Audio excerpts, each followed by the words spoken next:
করুণাকে তার মামারা জোর করে কিনা জানি না, তারপর পাটনায় নিয়ে গেছে। যাবার আগে দেখা করবার সুযোগও মেলেনি আমাদের। নিমন্ত্রিত অবশ্য হয়নি, কিন্তু একদিন কোথা থেকে করুণার বিয়ে হয়ে যাওয়ার সংবাদও কানে এসেছিল। নির্লিপ্ত নির্বিকার মনে যে সেই সংবাদ শুনেছি এমন কথা বলতে পারবো না, কিন্তু আজ বিশ্লেষণ করে দেখে বুঝতে পারি এই সংবাদ পাওয়ার পর কয়েকটি দিন ও রাত যে আমার কাছে হতাশায় ধূসর হয়ে গেছিল, তা প্রধানত করুণার দুঃখের কথা ভেবেই। ভালোবেসে না পাওয়ার ব্যর্থতা সেদিন নিজের দিক থেকে নয়, করুণার দিক থেকেই উপলব্ধি করেছি, এবং সেই উপলব্ধির বেদনায় নিজের আত্মপ্রসাদ কিছু মেশানো ছিল কি না তা বোঝবার শক্তি তখন আমার ছিল না। Roll sound rolling. আপনারা শুনছেন রোল সাউন্ড গল্প, ছেলেবেলার ফেলে আসা গল্পের ঠিকানা।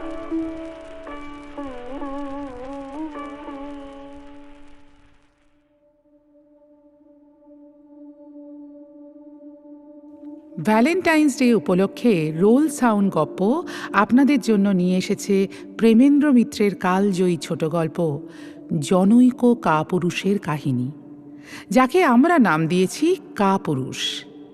এটি এমন এক প্রেম কাহিনী যেখানে ভালোবাসা আছে কিন্তু সাহস নেই, আকাঙ্ক্ষা আছে কিন্তু দায়িত্ব নেবার শক্তি নেই।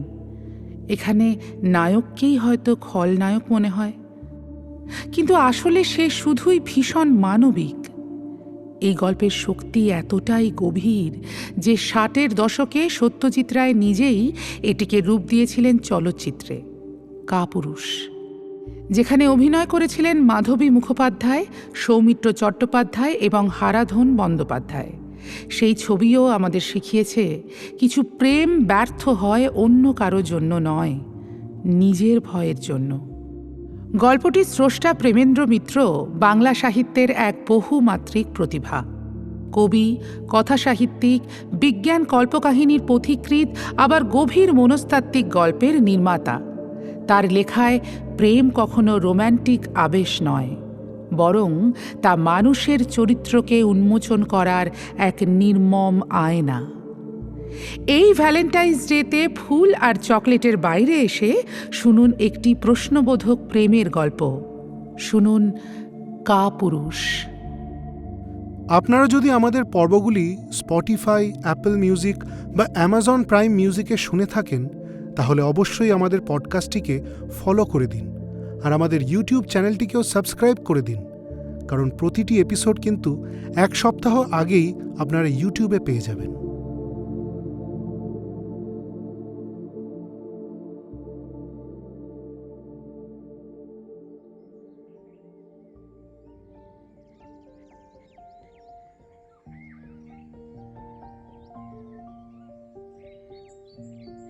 সকালবেলা করুণা নিজে হাতে চা নিয়ে এলো। চায়ের আনুষঙ্গিকের বহর দেখে না হেসে পারলাম না। বললাম, তোমাদের এদেশি জল হাওয়া ভালো হতে পারে, কিন্তু আমার জীর্ণ করার ক্ষমতাটা এখনো স্বদেশীই আছে। এই দুদিনে তার বিশেষ পরিবর্তন হয়নি। উত্তরে শুধু একটু হেসে প্লেটগুলো টেবিলের উপর সাজিয়ে করুণা চলে যাওয়ার উপক্রম করতে আবার ডেকে বললাম, তুমি কি আমার সঙ্গে লৌকিকতা শুরু করে দিলে নাকি? বিমলবাবু লৌকিকতা করলে না হয় বুঝতুম, কিন্তু কথার মাঝখানেই করুণা বললে, বিমলবাবুর হয়েই যদি করি তাতে কিছু দোষ আছে কি? তারপর হেসে ঘর থেকে বেরিয়ে গেলে। চায়ের পেয়ালা সামনে ঠান্ডা হতে লাগলো। অনেকক্ষণ চুপ করে বসে রইলাম। না, করুণার ব্যবহারটা মোটেই ভালো লাগছে না। একথা নিজের মনের কাছেও স্বীকার করতে আর বাধা নেই। করুণা নাটকীয় একটা কিছু করে বসবে তা অবশ্য আশা করিনি। আশা কেন, সেটা রীতিমতো আশঙ্কারই বিষয় ছিল। গোড়ায় তার সহজ স্বাভাবিকতায় তাই বুঝি আশ্বস্তই বোধ করেছি, কিন্তু মনের কোনো গোপন কোণে আহত অহংকার তারপর ধীরে ধীরে সাড়া দিতে শুরু করেছে। মনে হয়েছে এতটা হওয়ার বুঝি দরকার ছিল না। সূর্য অস্ত গেছে যাক, কিন্তু তার বিলম্বিত রং পশ্চিমের মেঘে একটু লেগে থাকলে ক্ষতি কি ছিল? নাটকীয় না হয়ে করুণা অতিমাত্রায় কঠিন ও সংযত হয়ে উঠলে বুঝি সবচেয়ে খুশি হতাম। ধরা দেবার ভয়ে তার সেই সযত্ন সাবধানতায় আমার আত্মাভিমান সবচেয়ে বোধহয় তৃপ্ত হতো। কিন্তু করুণা নাটকীয় উচ্ছ্বাস বা কঠিন ঔদাসীন্য, এই দুয়ের কোনো দিক দিয়েই গেল না। তাতে আমার কিছু আসে যায় না, অনায়াসেই এই কথা ভাবতে পারতাম, এবং তাই ভাবাই ছিল উচিত। সত্যি করুণার সঙ্গে দেখা হবার কোনো আশা বা আকাঙ্ক্ষা তো আমার ছিল না। তার সঙ্গে দেখা হওয়ার কথাও তো নয় এই বিশাল পৃথিবীর জনতায়। এমন নিশ্চিহ্ন হয়ে আমরা হারিয়ে গিয়েছিলাম যে কোনোদিন আবার পরস্পরকে খুঁজে পাওয়াই ছিল অভাবিত। কিন্তু সেই অভাবিত ব্যাপার যখন ঘটল, তখন দেখলাম করুণাকে অনায়াসেই ভুলে গেছি। একথা যখন মনে করেছি, তখনও সে আমায় ভুলতে পারে না। মনের এই গোপন গর্বটুকু ত্যাগ করতে পারিনি। এরকম একটা গর্ব থাকাও খুব অস্বাভাবিক বোধহয় নয়। সেই সব দিনের কথা একেবারে তো ভোলা যায় না। বিশেষ করে সেই একটা বিকেল, সারা দিন বাইরে অবিশ্রান্তভাবে বৃষ্টি পড়েছে। ইচ্ছে থাকলেও কোথাও বার হওয়া হয়নি। বিকেলে চাকর এসে খবর দিলে একটি মেয়ে দেখা করতে এসেছে। এই হোটেলে আমার সঙ্গে দেখা করতে একটি মেয়ে। প্রথমটায় সত্যি একটু বিমূঢ় হয়ে গিয়েছিলাম। চাকরের সঙ্গে করুণা যখন ঘরে এসে ঢুকল, তখনও আমার মুখের বিস্ময় নিশ্চয়ই অত্যন্ত স্পষ্ট। চাকর চলে যাবার পর করুণা কাছে এগিয়ে এসে বললে, খুব আশ্চর্য হয়েছ না? হ্যাঁ, তা একটু হয়েছি, কিন্তু তুমি যে একেবারে ভিজে গেছো। আমি সত্যিই ব্যস্ত হয়ে উঠলাম। করুণা কাছের একটা চেয়ারে বসে বললে, বৃষ্টিতে বেরুলে ভিজতে হয়। তোমায় অত ব্যস্ত হতে হবে না। তারপর হেসে উঠে বললে, ব্যস্ত হয়েই বা করবে কি? হ্যাঁ, তোমাদের এই নারী বিবর্জিত রাজ্যে মেয়েদের পোশাক পাবে কোথায়? শখের থিয়েটার পার্টি তো নিশ্চয়ই তোমাদের নেই। একটু ভেবে বললাম, ওপরের 10 নম্বরে একজনারা আছেন, স্বামী স্ত্রী। করুণা আবার হাসল।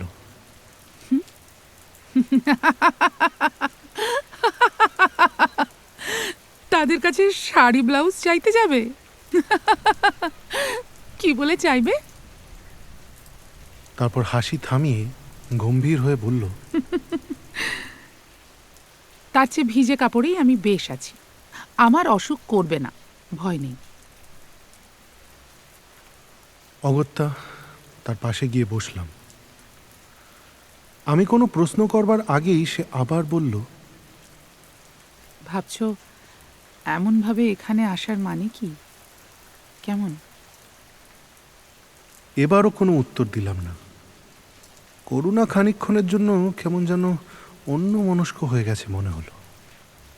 তারপর সম্পূর্ণ রূপান্তর। এই দুর্বার আবেগ সে এতক্ষণ জোর করে ধরে রেখেছিল, সেটা বুঝলাম। একেবারে আমার বুকের ওপর ঝাঁপিয়ে পড়ে সে ব্যাকুল স্বরে বলল, আমায় পাটনায় নিয়ে যাচ্ছে। মামা কাল চিঠি দিয়েছেন। বুঝতে কিছু পারলাম না এমন নয়, তবুও বেদনাময় সত্যটা যতক্ষণ সম্ভব অস্বীকার করে বললাম, তোমাদের কলেজের তো ছুটি হচ্ছে। করুণা আরও ব্যাকুল স্বরে বলল, না না না, তা নয়। তুমি বুঝতে পারছো না, এখানে আমায় আর রাখবে না। এই যাওয়াই আমার শেষ। তার ঠান্ডা একটা হাত নিজের হাতের মধ্যে ধরে স্তব্ধ হয়ে বসে রইলাম। হ্যাঁ, বেদনা সেদিন আমার হৃদয়েও ছিল, কিন্তু করুণার উদ্বেল আবেগের তুলনায় সে বুঝি কিছুই নয়। আমার ভালোবাসার মধ্যে সেই উদ্দামতা ছিল না যা ভাগ্যের বাধার বিরুদ্ধে উদ্ধত বিদ্রোহ করতে পারে। কিন্তু করুণা খানিক বাদে অশ্রু সজল মুখ তুলে দৃঢ় স্বরে বলল, আমি যাব না, আমি কিছুতেই যাব না। কেন যাব? কি উত্তর এই কথার দেব তা ভেবে পেলাম না। মনের গভীরতায় হয়তো সেই দিনই তার এই বিদ্রোহে আমার সায় ছিল না। তখনই আমি জানতাম এ বিদ্রোহ নিষ্ফল। কথাটা একটু ঘুরিয়ে দেবার চেষ্টায় বললাম, তুমি যা মনে করছো তা তো নাও হতে পারে করুণা। তুমি হয়তো মিছিমিছি ভয় পাচ্ছ। করুণা আবার অস্থির হয়ে উঠল। না না না না, আমি জানি জোর করে তারা আমায় সেখানে বন্দি করে রাখতে চান। তাদের ধারণা এইসব ছেলে মানুষই সারাভার ওইটাই অব্যর্থ ওষুধ। তারপর করুণা একটু তিক্ত হাসি হাসল। আমি কলেজে যাওয়ার নাম করে বেরিয়ে এসেছি। এখানে এসে তোমায় অসুবিধায় ফেলার ইচ্ছে আমার ছিল না, কিন্তু কিন্তু না এসেও যে উপায় নেই। পিসিমার বাড়িতে তোমার যাওয়া তো প্রায় বন্ধ হয়ে গেছে। সেখানে এসব কথা তোমায় জানাতে পারতুম না। একটু থেমে করুণা আবার অস্থির হয়ে উঠল আবেগে। সত্যি কি আমাকে নিয়ে যাবে জোর করে? কিছুই আমরা করতে পারবো না? সেই দিন কি আশ্বাস, কি সান্ত্বনা দিয়ে করুণাকে তার পিসিমার বাড়ি রেখে এসেছিলাম তার বিবরণের এখানে প্রয়োজন নেই। কিন্তু মনে যতই বড় ব্যথা পেয়ে থাকি না কেন, কিছুই তারপর পারিনি করতে, এটাও ঠিক। করুণাকে তার মামারা জোর করে কিনা জানি না, তারপর পাটনায় নিয়ে গেছে। যাবার আগে দেখা করবার সুযোগও মেলেনি আমাদের। নিমন্ত্রিত অবশ্য হয়নি, কিন্তু একদিন কোথা থেকে করুণার বিয়ে হয়ে যাওয়ার সংবাদও কানে এসেছিল।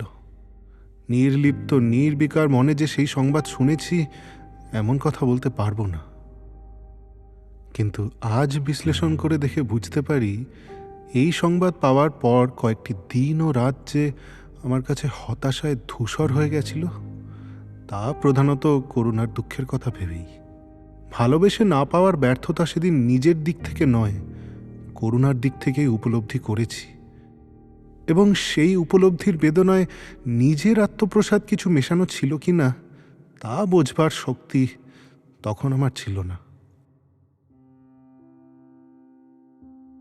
করুণার স্মৃতি যখন ম্লান হয়ে এসেছে, তখনও মনের কোন গোপন কোণে এ বিশ্বাস বুঝি ছিল যে আমি ভুললেও সে কোনোদিন বলতে পারবে না। সে বিশ্বাসে রূঢ় আঘাত পাওয়ার পরই মনের যে বিস্ময়কর প্রতিক্রিয়া হতে শুরু করেছিল, তাতে নিজের কাছেই নিজে কেমন যেন একটু লজ্জিত বোধ করলাম। কিন্তু তবু আত্মসংযম করতে পারলাম না। করুণা খানিক বাদে যখন আমার ঘরে এলো, তখন আমার আচরণে ও কথায় একটা সূক্ষ্ম পরিবর্তন চেষ্টা করলে হয়তো সেও লক্ষ্য করতে পারত। করুণা খাবার প্লেটটার দিকে চেয়ে বলল, এ কি, কিছুই যে খাওনি? পাঞ্জাবির বোতাম আঁটতে আঁটতে তার দিকে ফিরে চাইলাম। একটু হেসে বললাম, লৌকিকতার বদলে লৌকিকতাই করতে হয় যে।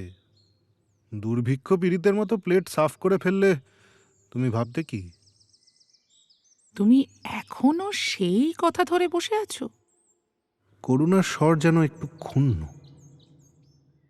এক কথা ধরে বসে থাকা আমার একটা দুর্বলতা করুণা। এখনো সেটা শোধরালো না। আমার স্বর বেশ গাঢ়। করুণা অন্যদিকে ফিরে খাবার প্লেটটা সরিয়ে রাখছিল।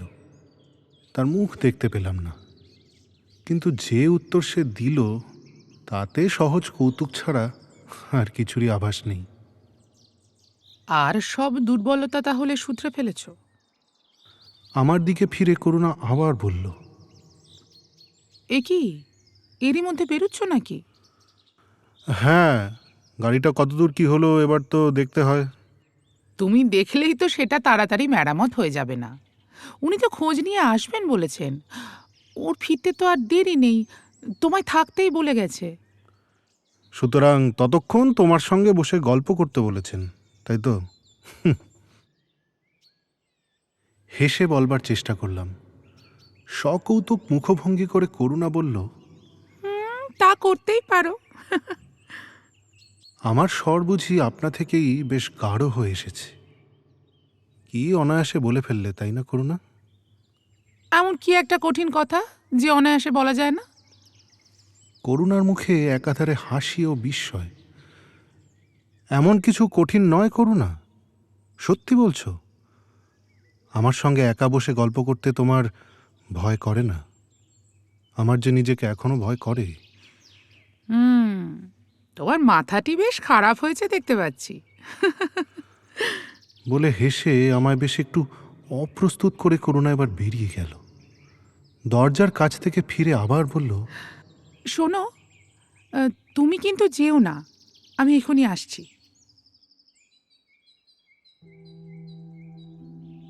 কিন্তু অনেকক্ষণ কেটে গেল, করুণা তারপর আর আসেনি। ঘরের ভিতর পায়চারি করে বেড়াতে বেড়াতে মনের মধ্যে কি একটা জ্বালা অনুভব করছিলাম। সেটা আমার নিজের না করুণার বিরুদ্ধে তা বোঝা শক্ত। হয়তো সেটা নিয়তির বিরুদ্ধে। কি দরকার ছিল এমন করে আবার তার সঙ্গে দেখা হবার? দেখা হওয়াটা দৈবের আয়োজিত পরিহাস ছাড়া আর কি? কদিন ছুটি পেয়ে মোটরে একটু ঘুরতে বেরিয়েছিলাম।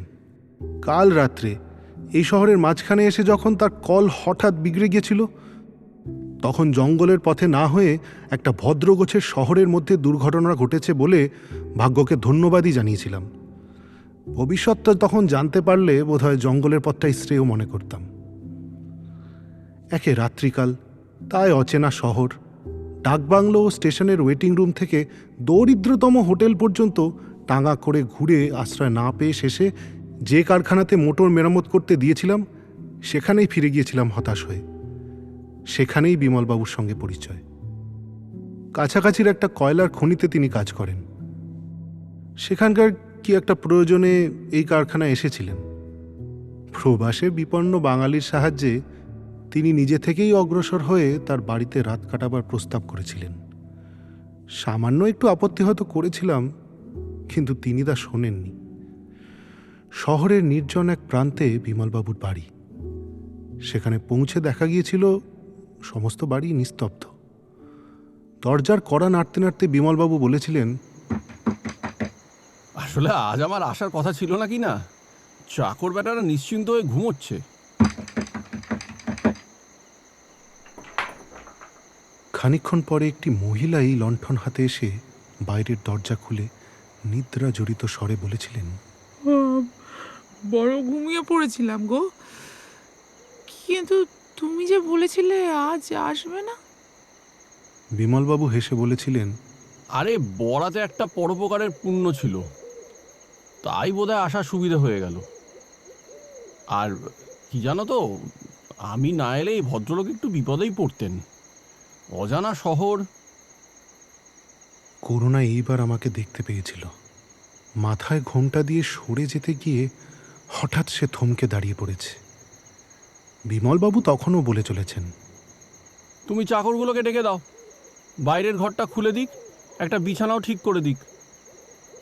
ভদ্রলোকের একটু কষ্ট হবে। হঠাৎ তাকে করুণার কথায় সবিস্ময় থেমে যেতে হয়েছে। করুণা হেসে বলেছিল, ও বিদেশবাবু হয়ে একটু কষ্ট হলেই বা ভদ্রলোকের। বিমলবাবু অবাক হয়ে আমাদের দুজনের মুখের দিকে তাকিয়ে চেঁচিয়ে ওঠেন, তার মানে একে তুমি চেনো নাকি?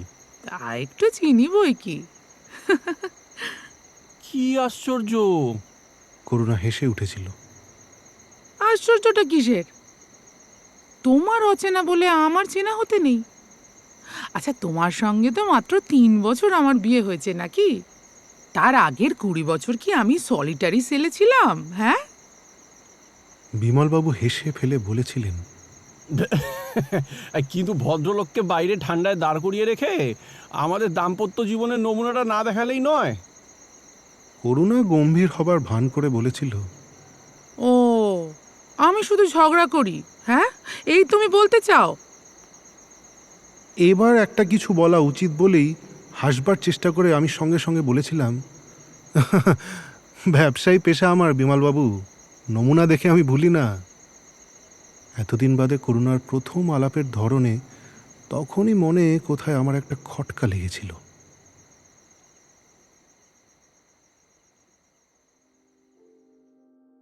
অনেকক্ষণ অপেক্ষা করে যখন নিজেই বেরিয়ে পড়ব কিনা ভাবছি, এমন সময় করুণা এলো।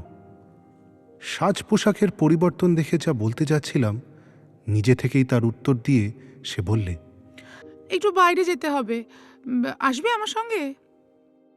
চাদরটা আলনা থেকে তুলে নিয়ে বললাম, শুধু আদেশের অপেক্ষা, কিন্তু কোথায় যাচ্ছ?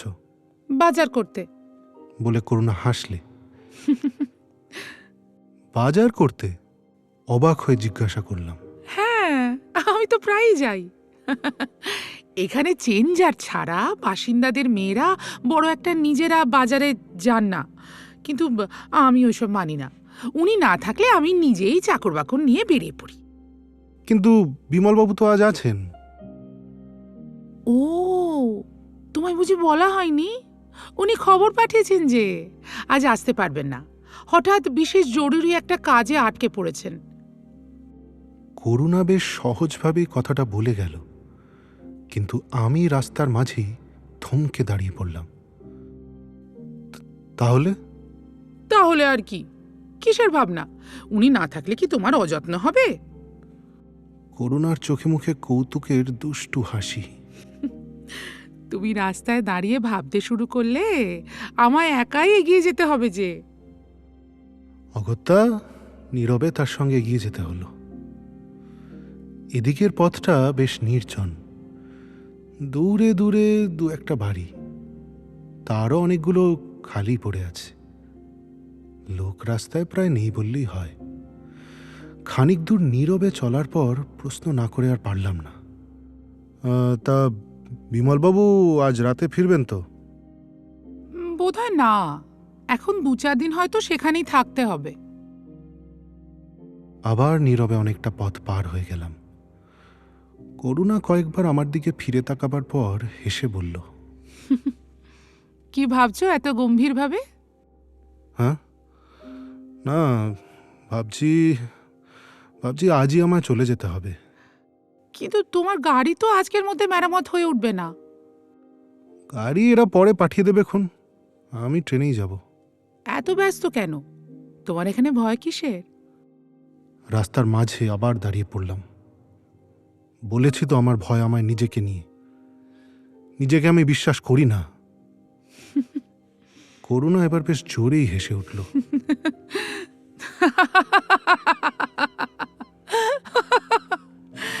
নাই বা করলে তাতে কারুর তো কোনো ক্ষতি নেই। না, এ বুঝি আর সওয়া যায় না। হঠাৎ সমস্ত সংযম হারিয়ে তার হাতটা ধরে ফেললাম। ক্ষতি যদি তোমারই হয়। করুণা হাত ছাড়িয়ে নিল না, কিন্তু পরিহাসের হাসিতে আমার সমস্ত আবেগকে নিষ্ঠুরভাবে হালকা করে দিয়ে বললে, হ্যাঁ, কেমন করে হবে? আমি তো নিজেকে বিশ্বাস করি। করুণার হাত ছেড়ে দিয়ে বললাম, সে বিশ্বাস কি এখনো ভেঙে চুরমার হয়ে যেতে পারে না করুণা? সমস্ত নোঙর ছিঁড়ে তোমায় ভাসি নিয়ে যাবার ঢেউ কি পারে না আসতে? করুণার চোখে সেই দূরবোধ্য সকৌতুক হাসি। কি জানি, পরীক্ষা অবশ্য হয়নি কখনো। তারপর কি বলতাম ঠিক জানি না, কিন্তু রাস্তা এবার জনবহুল হয়ে এসেছে। বাধ্য হয়েই চুপ করে গেলাম।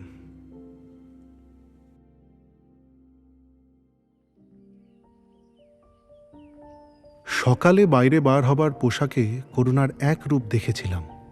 দুপুরবেলা ষোড়শোপচার আহারের আয়োজনের আসনের সামনে বসে তার আর এক রূপ দেখলাম।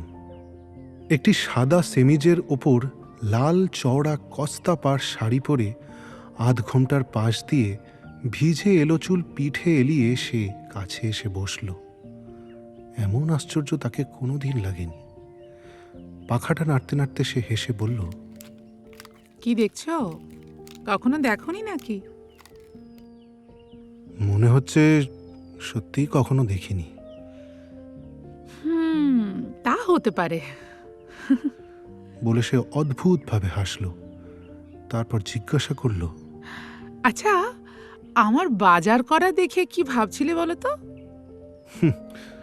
এই কথাই ভাবছিলাম যে তুমি আমার কাছে একটা নতুন আবিষ্কার। তাই নাকি?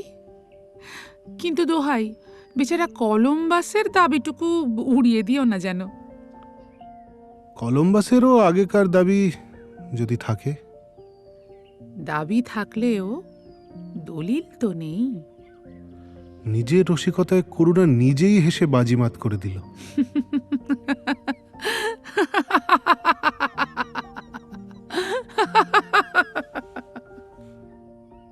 নিঃশব্দে অনেকক্ষণ খেয়ে যাওয়ার পর বললাম, দলিলের দাম সকলের কাছে নেই, ও তুচ্ছ জিনিস অনায়াসে পুড়িয়ে ফেলা যায়।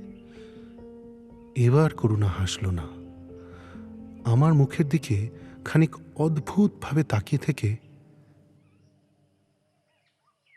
তোমায় মিষ্টি দেয়া হয়নি বলে হঠাৎ উঠে চলে গেল। তারপর মিষ্টি করুণা নিয়ে এলো না, নিয়ে এলো ঠাকুর।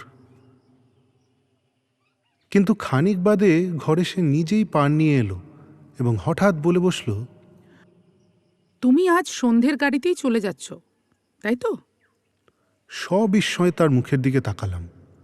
আমারই মনের ভুল, না তার মুখে একটা অস্ফুট অস্থিরতার ছায়া। বললাম, বেশ, তাই যাব। বেশ, তাই যাব মানে? আমি যেন তোমায় জোর করে পাঠিয়ে দিচ্ছি? আমি তো তোমায় থাকতেই বলেছি। তুমি নিজেই তো যাবার জন্য অস্থির হয়ে উঠলে, তাই না? গলার ঝাঁঝটা এবার লুকোবার নয়, হেসে বললাম, আরে আমি কি তোমায় দোষ দিচ্ছি নাকি? আমার সত্যিই না গেলে নয়। একটু যেন লজ্জিত হয়ে করুণা হাসবার চেষ্টা করে বলল, তা জানি, এমন জায়গায় তোমার মন টেকে। কিন্তু শোনো, সন্ধ্যায় ওই একটি ছাড়া আর কিন্তু গাড়ি নেই, তা জানো তো? ঠিক 6:30, মনে থাকে যেন। গাড়ির সময় আমার মনে রাখবার প্রয়োজন ছিল না। বিকেল হতে না হতেই জিনিসপত্র বাঁধিয়ে আমার মোটরের কারখানায় খবর দিয়ে পাঠিয়ে স্টেশনে যাবার গাড়ি ডাকিয়ে করুণা নিজেই সব বন্দোবস্ত করে ফেলল এবং স্টেশনে যাবার 15 মিনিটের পথ যেতে পাছে কোনো গোলমাল হয় বলে 1 ঘন্টা আগে আমায় গাড়িতে তুলে দিয়ে তারপর সে নিশ্চিন্ত হলো। এতক্ষণ আমার সঙ্গে বিশেষ কিছু বলবার অবসর তার মেলেনি। বাড়ি থেকে টাঙায় ওঠবার সময় সে কাছে এসে দাঁড়িয়ে বলল, তুমি আমায় কি ভাবছো কে জানে, যেন তোমায় বিদায় করতে পারলেই আমি বাঁচি মনে হচ্ছে না?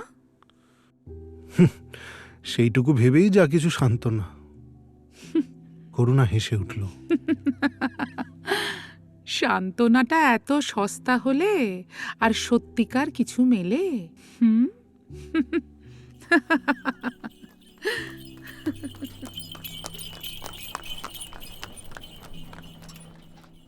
টাঙাওয়ালার গাড়ি চালানোর শব্দে তার হাসির রেশ মিলিয়ে গেল।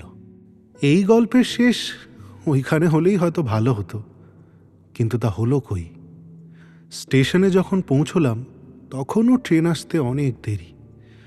ওয়েটিং রুমে জিনিসপত্র রেখে এদিক ওদিক অকারণে ঘুরে বেরিয়েও সময় কাটাতে না পেরে তখন বইয়ের স্টলে এসে দাঁড়িয়ে কি কেনা যায় ভাবছি। হঠাৎ পাশে চোখ পড়ায় চমকে উঠলাম। এ কি করুণা, তুমি এখানে? ম্লান একটু হেসে সে বলল, এই এলাম। স্টেশনের শেডের আবছা আলোর দরুন নাকি সত্যি করুণাকে কেমন দুর্বল দেখাচ্ছে। স্টল থেকে একটু সরে গিয়ে জিজ্ঞাসা করলাম, আমি ঠিক বুঝতে পারছি না করুণা, হঠাৎ স্টেশনে আসার কি মানে? করুণা আবার হাসল, তারপর হঠাৎ গম্ভীর হয়ে বলল, দলিল পুড়িয়ে দিয়ে এলাম। খানিকক্ষণ সত্যি কিছু বুঝতে না পেরে তার দিকে বিমূঢ় হয়ে তাকিয়ে রইলাম। তারপর ব্যাকুলভাবে বললাম, কি বলছো করুণা? খুব অসম্ভব কি কিছু বলেছি? সব নোঙর ভাসিয়ে নিয়ে যাবার মতো ঢেউ কি আসে না কখনো? করুণার স্বর ক্রমশ যেন গাঢ় হয়ে উঠল। আমার বুকের একেবারে কাছে এগিয়ে এসে সে চোখের দিকে চোখ তুলে দিয়ে বলল, তুমি তুমি আমায় নিয়ে যেতে পারো না? যাবে না নিয়ে? বলো। অত্যন্ত বিহ্বল হয়ে পড়লাম। আমি তোমায় নিয়ে? কোথায় যাবে ভাবছো? যেখানে খুশি। কোনো কথা এবার আর মুখ থেকে বেরোলো না। মনের ভেতর শুধু একটা অস্থির আলোড়ন অনুভব করছি। তোমায় অনেক অসুবিধা, অনেক লাঞ্ছনা সইতে হবে, আমি জানি। কিন্তু আমিও তো তারই জন্যে প্রস্তুত হয়ে সমস্ত লজ্জা নিন্দা মাথায় নিয়ে এসেছি, বলো। করুণা কাতরভাবে মুখের দিকে চেয়ে আছে। কি বলবো, কি বলতে পারি এখন? নির্বোধের মতো আমি তো তার রুদ্ধ বন্যার বাঁধ খুলে দিয়েছি, এখন তাকে কেমন করে ফিরিয়ে দেব? কিন্তু সব কথা তুমি বোধহয় ভালো করে ভেবে দেখোনি করুণা। যে ঝড় এবার উঠবে তা কি তুমি পারবে সইতে? তার সঙ্গে যুঝতে যুঝতে ক্লান্ত হয়ে হয়তো আমরা পরস্পরকেই একদিন ঘৃণা করতে শুরু করব। করুণা তখনও আমার দিকে স্থির দৃষ্টি দিয়ে তাকিয়ে, কিন্তু ধীরে ধীরে, অত্যন্ত ধীরে ধীরে তার সমস্ত মুখ যেন বিদ্রূপের হাসিতে ভরে উঠল।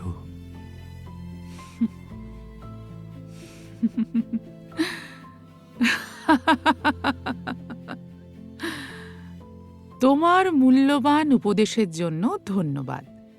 আর একটু হলেই নোঙর উপড়ে গেছিল আর কি।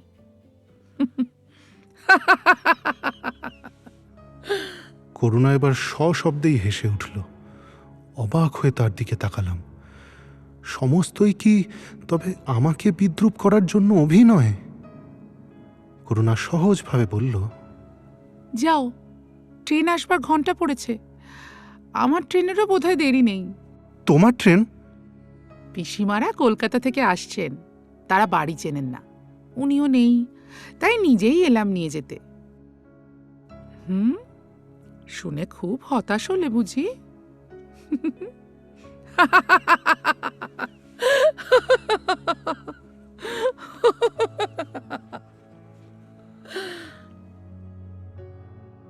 কোনো কথা আর না বলে ওধারের প্ল্যাটফর্মে যাওয়ার জন্য ওভারব্রিজের দিকে অগ্রসর হলাম। করুণাকে শেষ যখন দেখতে পেলাম তখন স্টলের বইগুলোর দিকে সে ঝুঁকে পড়েছে। সত্যিই কি পিসিমাদের নিয়ে যাবার জন্য সে স্টেশনে এসেছিল? জীবনে কোনোদিন সে কথা আর জানা যাবে না।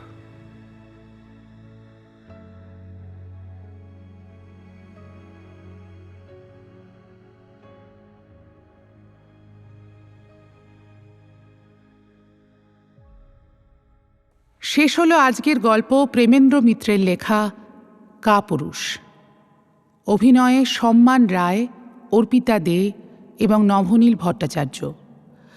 শব্দ পরিকল্পনায় নভনীল ভট্টাচার্য এবং সমগ্র পর্ব পরিচালনায় অর্পিতা দে এবং সম্মান রায়।